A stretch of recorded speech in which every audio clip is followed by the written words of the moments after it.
no livro de Romanos, capítulo 12, versículo 1 e 2.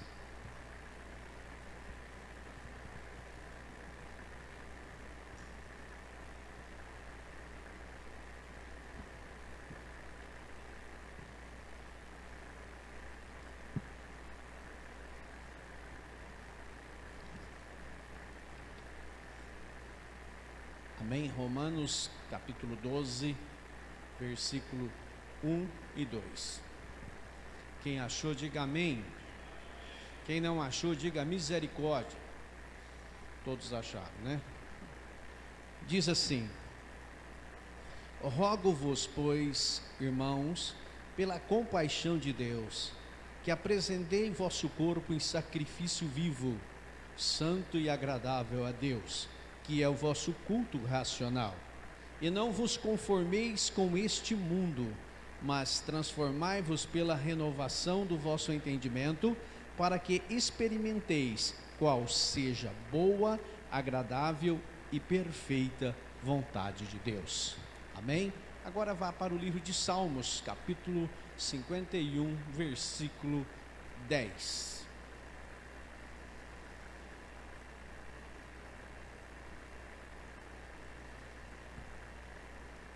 Diz assim: cria em mim, ó Deus, um coração puro, e renova dentro em mim um espírito reto. Feche os seus olhos. Soberano, eterno e grande Deus, eu te louvo, Senhor, por mais essa oportunidade que o Senhor nos concede. Pai amado, que o Senhor cresça e que eu venha diminuir, e que toda honra e toda glória seja dada ao teu nome. Pai amado, que o Senhor possa vir falar em nossos corações, que as nossas vidas, ó Deus, possa ser desenhada, planejada por Ti, que o Senhor venha nos corrigir, nos exortar, nos renovar e nos transformar nesta noite, em nome de Jesus. Antes de você assentar, cumprimente o teu irmão e diga: a palavra de Deus te abençoará nesta noite.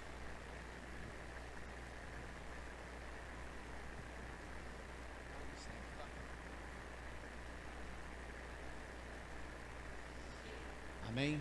Amados, antes de nós começarmos a pregar, um recadinho de praxe. Se não der o recadinho, tem alguns irmãos que esquecem. Então vamos, nosso coleguinha aí, ele gosta de falar. Vamos lá.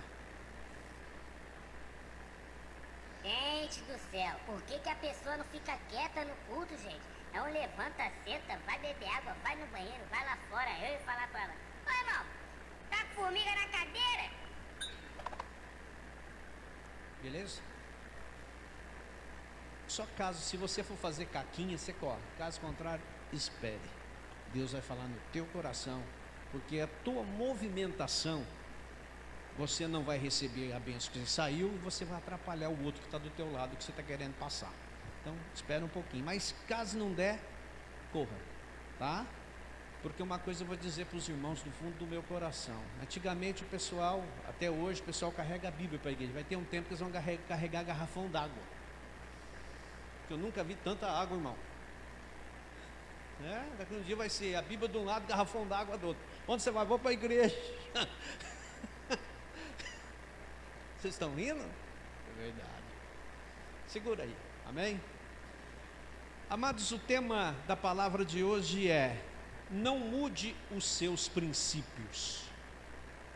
A Bíblia diz assim: ensina o menino no caminho que deve andar, que quando ele estiver grande, não fugirá dele. Talvez você não teve este ensinamento de criança, mas quando você aceitou Jesus como Salvador e passou a ler a palavra de Deus, você entendeu os princípios. Nós estamos vivendo em uma geração que acusa os outros e não olha para si mesmo. Ou seja, não enxerga as suas próprias falhas e os seus próprios defeitos. Essa é a geração que nós vivemos. Existem cônjuges que convivem há mais de 40 anos juntos que nunca teve sequer a coragem, mesmo sabendo que errou, de chegar no outro e dizer assim: você me perdoa?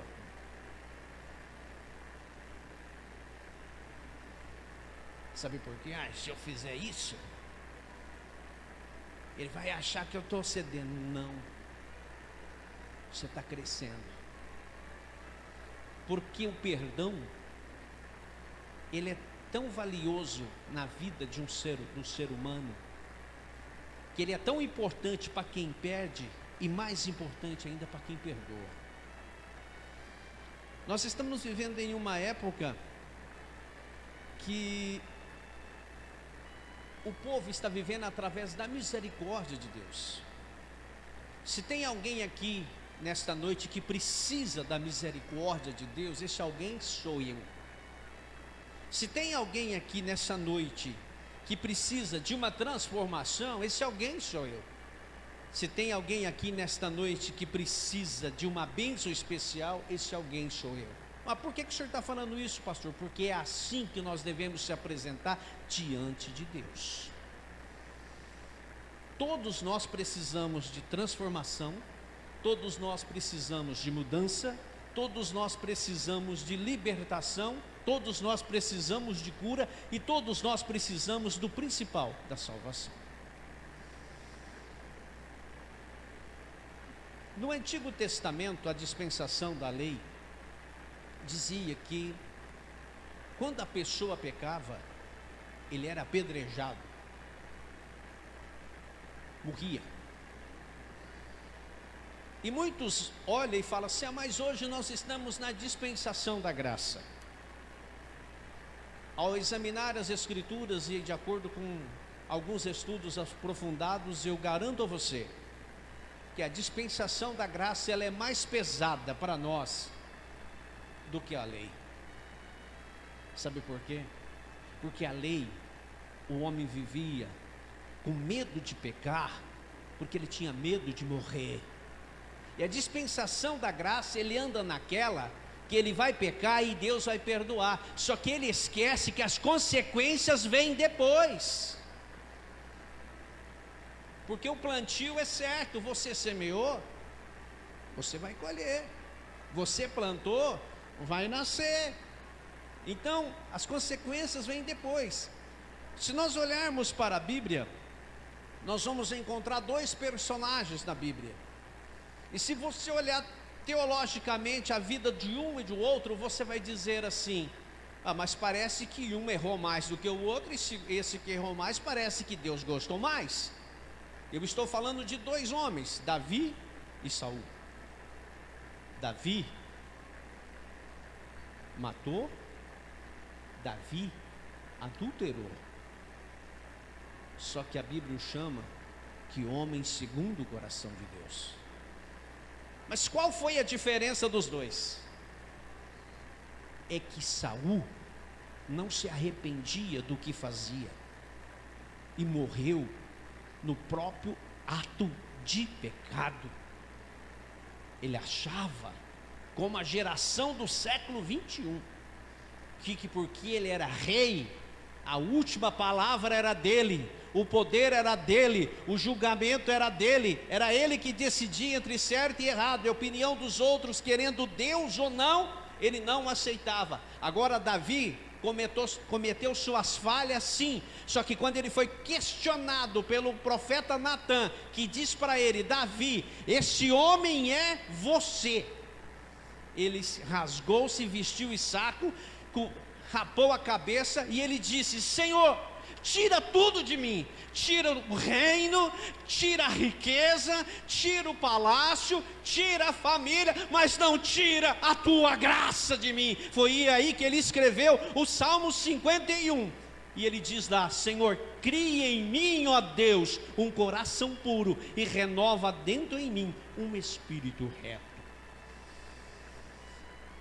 Foi aí que aconteceu isso. Hoje nós vivemos em uma época que as pessoas confundem desculpa com perdão. Repita comigo, fala: desculpa não é perdão. vou ser bem claro para você. O perdão é quando você conhece que você errou, que você prejudicou, que você denegriu, que você machucou. Aí você reconhece o seu erro e você pede perdão. A pessoa, mesmo sendo atingida, ferida, machucada, ela perdoa você. Esse é o perdão. A desculpa é quando você comete um ato falho. E qual ato falho? Ato esse que você não prejudicou a pessoa. Você questionou algo que era direito dela e você achava que não era. E depois você entendeu que realmente você estava errado e que o direito era dela e você estava, desculpa. Prova é que quando tem um monte de pessoas conversando e um tenta conversar e ele diz, quando ele percebe que não dá, ele fala, desculpa. Por quê? Ele está entrando em uma área que não é dele. Agora o perdão é quando a pessoa reconhece que errou. E quem perdoa? Se Deus fosse igual ao homem, nós não estaríamos aqui. Sabe por quê? Porque o homem, muitas vezes, ele quer fazer justiça com as suas próprias mãos. E Deus abençoa o homem vira as costas, apronta de novo, volta, Deus torna a abençoar o homem, Deus perdoa o homem. Só que o homem muitas vezes não é capaz de liberar perdão. E nós lemos aqui em Romanos que nós não devemos conformar com este mundo. E existe muitos cristãos que andam conformados com as coisas que estão acontecendo neste mundo. E ao invés de levar o cristianismo para o mundo, eles trazem o mundo dentro do cristianismo.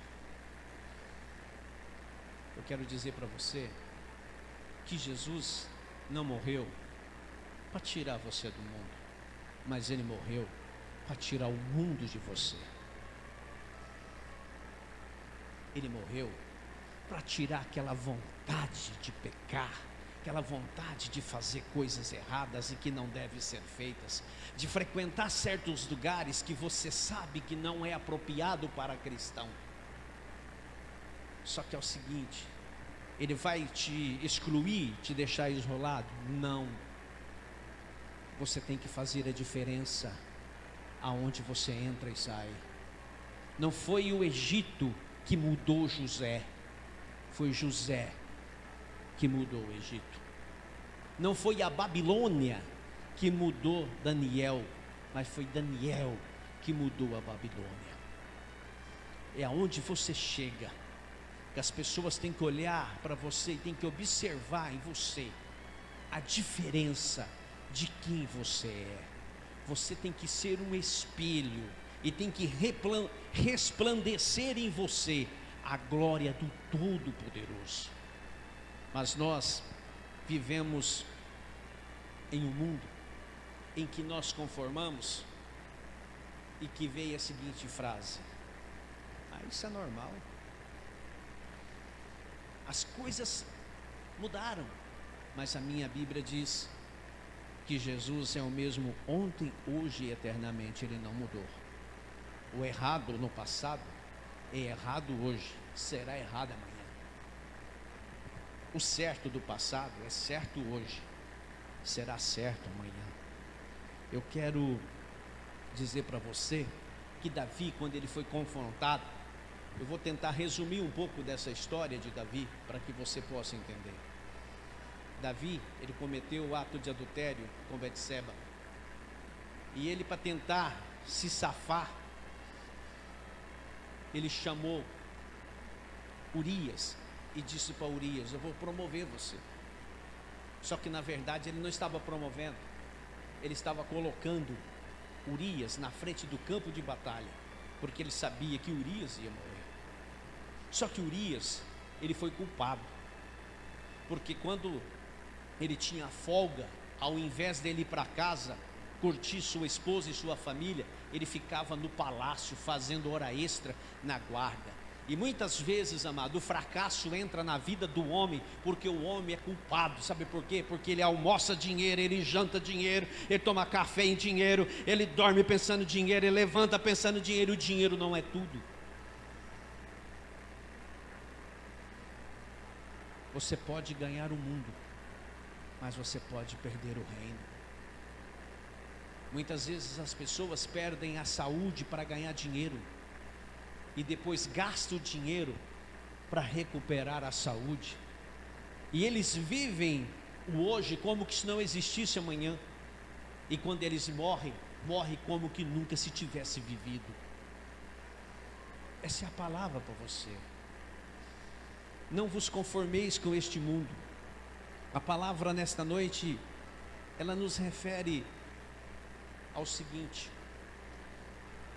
antigamente você ouvia as músicas sertanejas, elas eram história, né?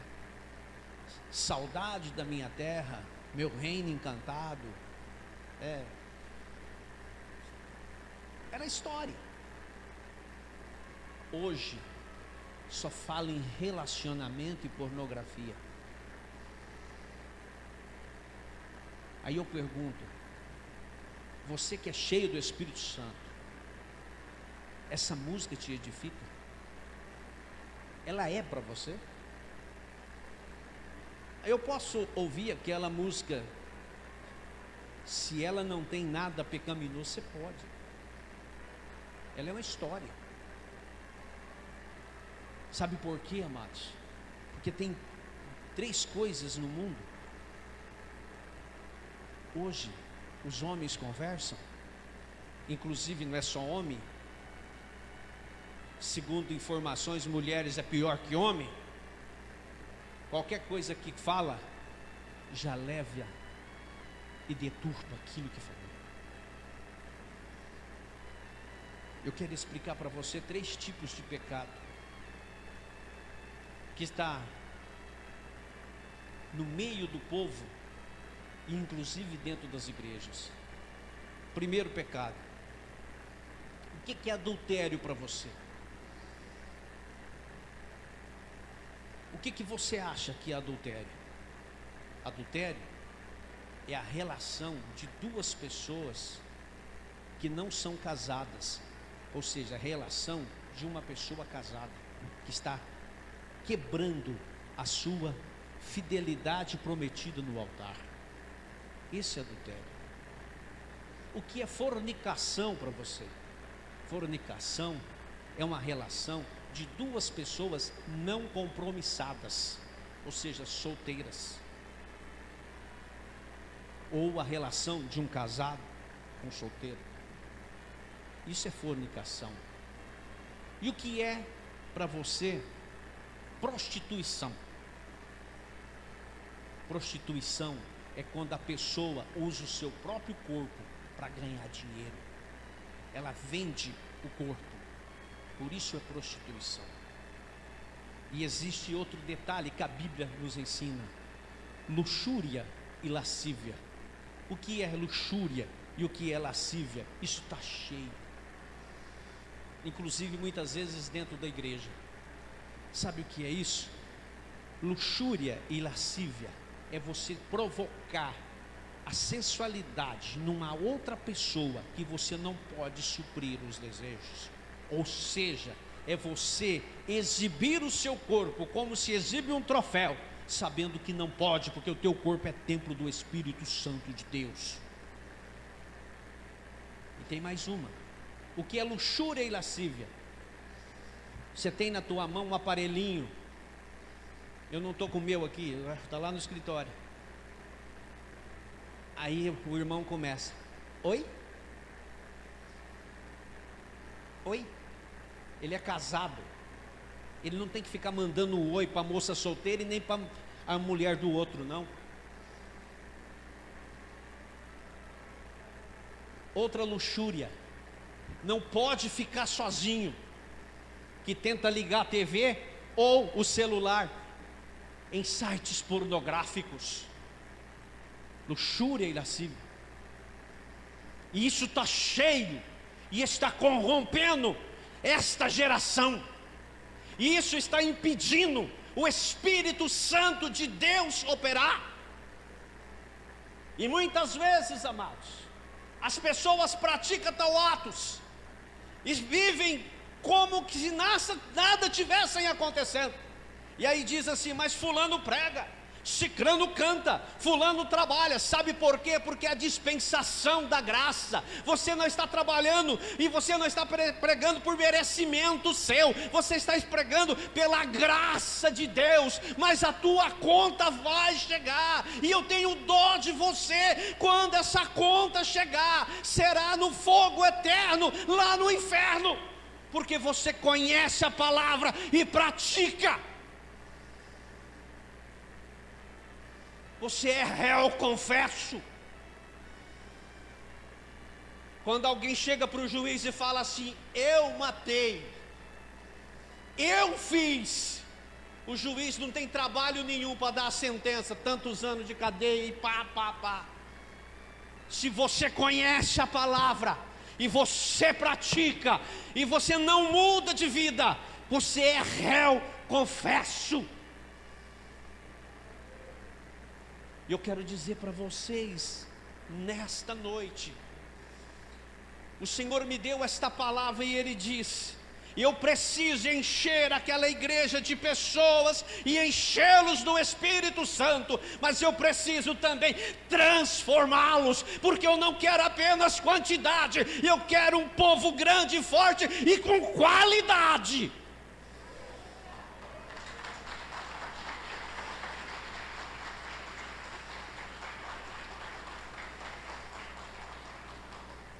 Vira para o teu irmão e fala: como que você tem sido? Sabe como você conhece a pessoa? Quando você está sozinho. Quando a pessoa fica sozinha. Ninguém está vendo. Pastor não está vendo. A esposa não está vendo. O marido não está vendo. O filho não está vendo. Só que ele esquece que Deus está vendo.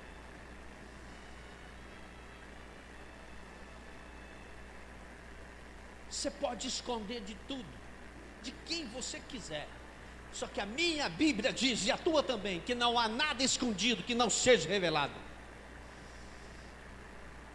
Pastor, mas que palavra poderosa é essa? É porque o Senhor diz que nesta noite Ele quer chacoalhar este lugar aqui. E para chacoalhar este lugar aqui, Ele precisa corrigir. Porque o pai que é pai, ele não passa só a mão na cabeça do filho, não, ele corrige. Sabe por quê? Porque ele não quer criar monstrinho. Agora aqueles pais que não corrigem filho, não está criando filho, está criando monstrinho. Ah, você viu, meu filho é inteligente. Ele manda a pessoa para aquele lugar lá. Você viu como é que ele é inteligente? Mexeu com ele, ele xingou. Não, ele não é inteligente não, ele é sem educação. Ah, eu sou uma pessoa que eu tenho gênio forte. Não, você não tem gênio forte, não, você é sem educação, mal criado. Gênio forte Deus muda, Deus transforma. Eu era uma pessoa briguenta, amados. O técnico do meu time, quando jogava no Júnior do Tanabi, no intervalo ele falava assim: precisa tirar o número tal. E em quem que ele vinha? Em mim. E eu falava: é comigo mesmo. Diz que baixinho só vai na festa para fazer os grandes brigar. Comigo mesmo. Comecei de lateral, daí fui parar no gol. É para tirar fulano? É. Aí eu falava para o zagueiro: deixa ele escapar sozinho. Mas o que você vai fazer com ele? Passa a bola, mas não passa ele. Ou senão, naqueles escanteios assim, o Paulo jogou no gol, o Paulo sabe, em vez de você dar um soco na bola, você dá o pé do vidro no cara. Não é, Paulo? Você fazia isso também? Ela... né? Mas Deus muda, irmãos. Deus mudou minha vida. Como diz o finado pastor Esnar, depois que eu me converti, eu virei um frouxo. Fala as coisas para mim. Depois que passa que eu percebi o que ele falou. Aí a pastora Dirce falou assim: não, é que o Espírito Santo domina você.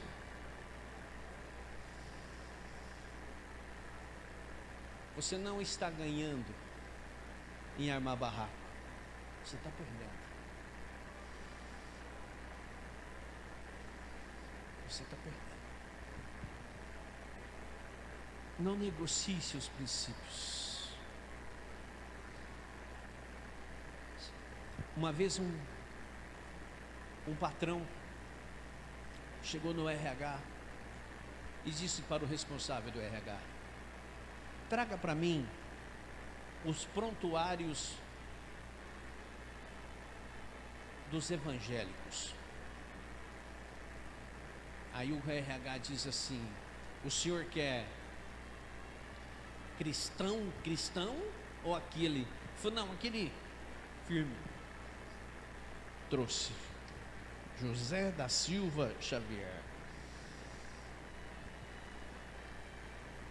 Chamou o irmão o José lá. Ô José, o senhor tá bom? Bem. Eu estava olhando o teu prontuário. Você é cristão, né? Sou cristão.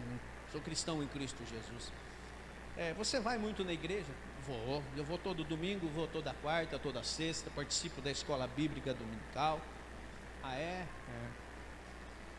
Rapaz, eu tenho uma proposta para você, mas eu creio que não vai dar certo, porque você é cristão e você tem seus compromissos na igreja. Então, mas eu vou falar, eu preciso de uma pessoa para governar tudo isso aqui, para administrar. Só que eu não quero cristão. Você tem que esquecer esse negócio aí, você tem que parar de ir na igreja. Certo? Você não vai mais na igreja, nem o dia que você tiver de folga você vai na igreja. Eu quero que você esqueça. Até eu vou colocar aqui na tua ficha aqui, se você caso aceitar, que você é desviado. Porque eu quero que você, porque vai ter coisas que você vai ter que fazer que é contra seus princípios. Então você sendo cristão, você não vai querer aceitar. Então eu gostaria... Ah, mas deixa quieto, vai. Eu vou chamar outro. Não, patrão, mas... E ganha bem? Ganha. Fala o seguinte. Vai para tua casa, hoje é sexta-feira. Segunda-feira nós conversamos. Tá bom. Ele foi para casa. Segunda-feira, assim que o patrão chegou, quem que estava na porta da diretoria? O irmão José. Entra. E aí? Você pensou? Pensei. E aí, você vai aceitar a proposta? Ele disse: claro, patrão. Pode contar comigo. O patrão catou o prontuário dele e falou assim: então vai lá no RH e acerta as tuas contas, porque você está demitido. E ele disse: mas foi o senhor que prometeu. Ele falou assim: sabe por quê? Eu estava fazendo um teste. Se você foi capaz de trair seu Cristo, com certeza você me trairia e também a minha empresa. E aí, mano?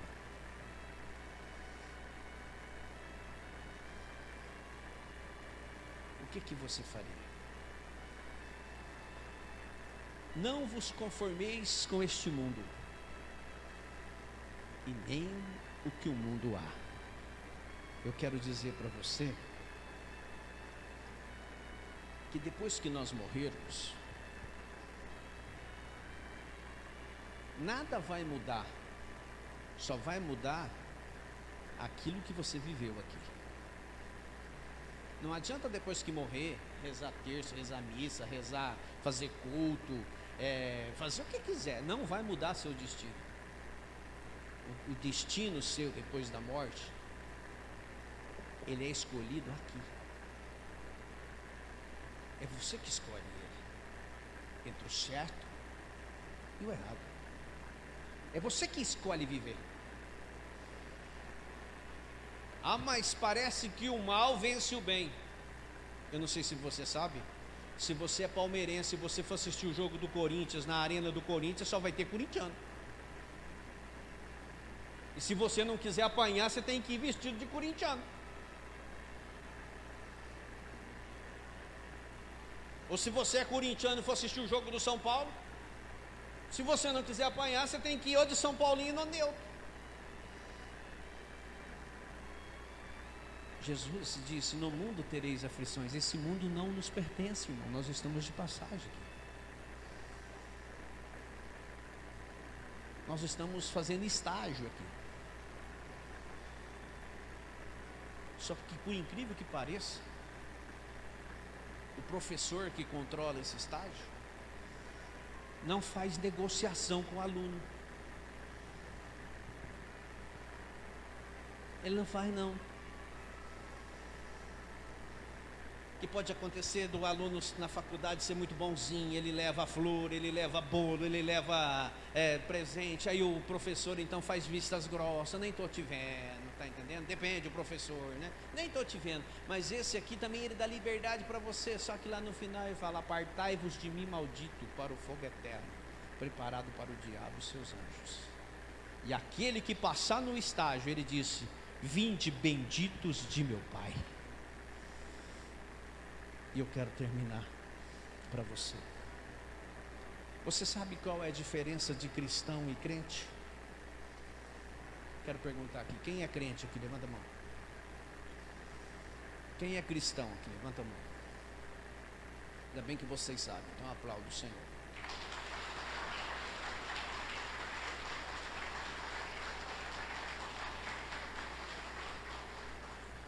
Quero dizer para você: o crente é aquele que acredita em algo, e por acreditar em algo, ele critica aqueles que não acreditam. Esse é o crente, segundo o dicionário Aurélio. É um crítico. Um cristão é o seguidor de Cristo. Aí você me pergunta: o que eu devo fazer e o que posso fazer? Como cristão, a pergunta você tem que fazer para você: o que faria Jesus em meus passos?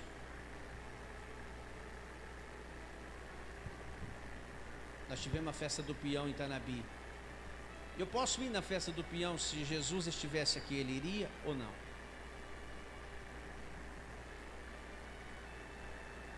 Aí eu vou em tal lugar, Jesus iria? Tudo que acontece lá é agradável a Deus? Analisa. Uma vez eu era presidente da mocidade. Eu não vou dar o nome da pessoa que está até me assistindo. Ele chegou em mim e falou para mim assim: vem aqui, fulana estava no baile. Estava no baile, estava dançando, estava com uma saia desse tamanho assim, ó, você precisa tomar uma decisão. Eu peguei e falei assim: como é que você sabe? Aí ele pegou e falou assim: eu falei assim, você estava lá também? Ele falou: não, eu estava evangelizando. Eu falei: eu sei.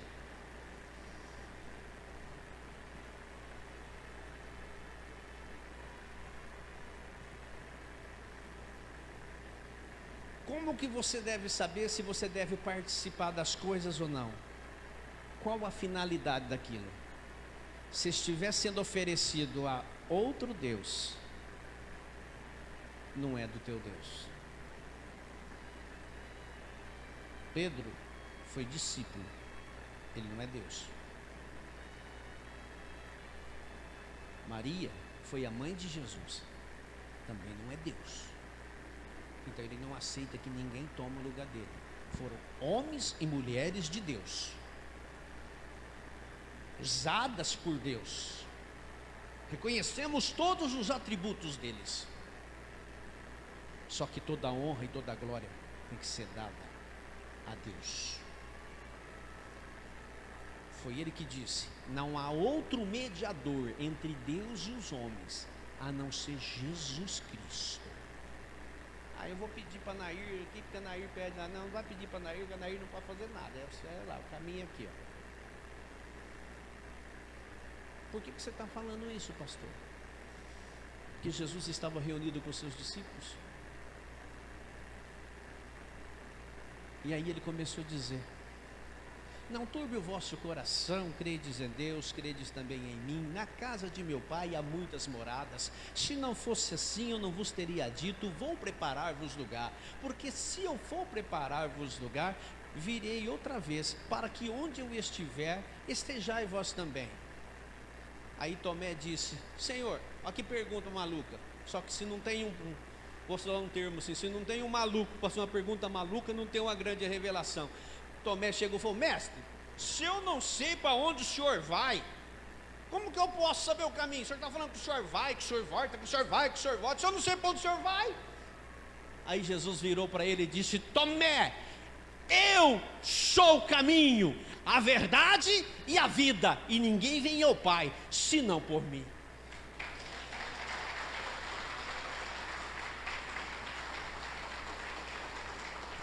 Tem um vídeo aí, né? Preste atenção no que eu vou dizer para você. Talvez você está passando momentos difíceis e os seus pais não deram o amor que você precisava. Sua igreja não dá o amor que você precisa. Seus parentes também não dá o amor que você precisa. E você tem um grande vazio dentro do peito. Talvez você já chegou dentro da igreja já faz muito tempo, mas você nunca teve aquela oportunidade de abrir o teu coração e dizer: Senhor, entra, faça morada. Baseado no que eu disse e no que eu preguei sobre as realidades do mundo, que nós não devemos conformar com este mundo, preste atenção nesse vídeo. E se ele falar com você, a letra deste hino falar com você, no final fique de pé.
Como é bom ter Jesus.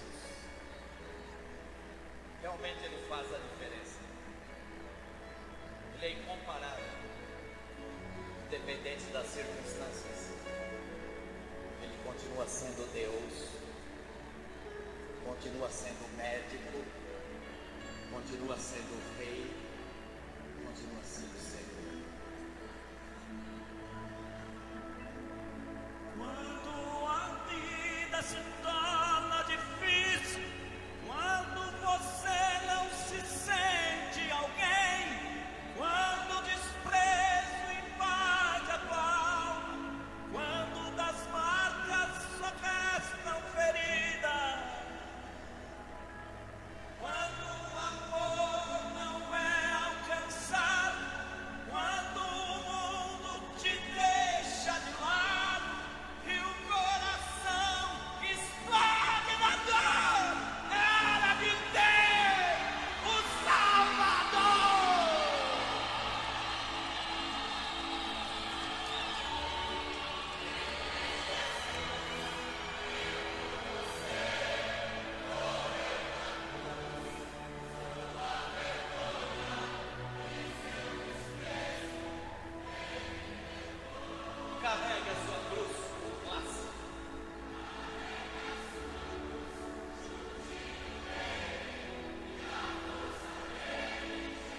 No texto que nós lemos, diz assim: não vos conformeis com este mundo, transformai-vos o vosso conhecimento, entendimento, para que seja bom e agradável ao Senhor.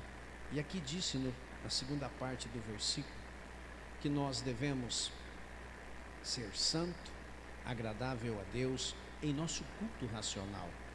O que é culto racional? É quando nós entregamos a Ele sem reservas.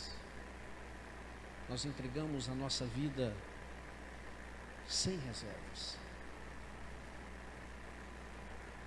Eu quero dizer para você que se te falta amor, se te falta alegria, eu não estou perguntando de tempo de igreja, não. Você pode ser até batizado já. Que tem muitas pessoas que batizaram, mas não tiveram um encontro real com Deus. Mas ainda você se sente esse vazio tão grande. Fica de pé, para que você possa abrir a porta do teu coração e Ele possa entrar e cear com você e você com Ele. Se você está assim, fique de pé. Não tenha vergonha.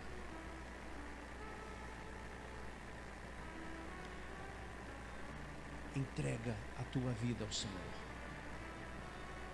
A igreja de olhos fechados. Tem mais pessoas. Quando eu estava orando, preparando essa mensagem, o Senhor mostrou várias pessoas em pé. Se está te faltando alegria, se está te faltando paz, você ainda não disse: Senhor, eu te aceito como meu único e suficiente Salvador. Você não está mudando de religião, não, porque Jesus não é religião, Jesus é salvação, Jesus é o caminho, a verdade e a vida.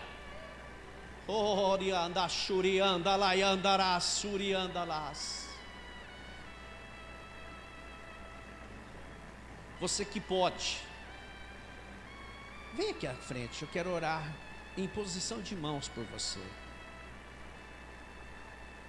Você que está de pé, vem aqui à frente, eu quero orar por você.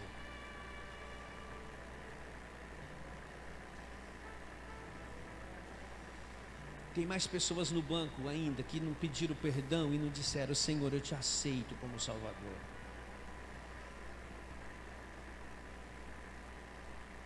Eu quero dizer para você que você vai sair daqui nesta noite leve, muito leve.